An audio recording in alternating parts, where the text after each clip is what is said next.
यहाँ पे हमारे जनरल ज़ियाउल हक ने इनको पौधे दिए थे, गिफ्ट किए थे पौधे, और उन्हीं की वजह से अल्हम्दुलिल्लाह यहाँ पे सब्ज़ा हुआ, मट्टी भी दी, पौधे भी दिए, सब कुछ दिया।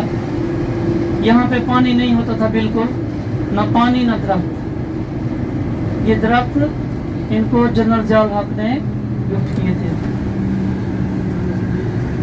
ये भी अल्हम्दुलिल्लाह हम अरफात में पहुँच चुके हैं, और अरफात में जो हमारी पहली ज़ियारत होगी वो मस्जिद निमरा, जो साल में एक बार खुलती है।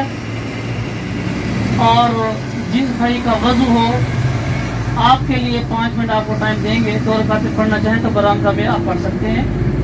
तहयतुल मस्जिद आपको अभी मस्जिद दिखाएंगे, मस्जिद निमरा पूरे साल में बंद रहती है, साल में एक दिन खुलती है हज के दौरान। और जिस भाई ने यहाँ पे 2 रकात पढ़ने हो तो वो बरामदे में पढ़ सकता है। आपको 5 मिनट के लिए टाइम देंगे।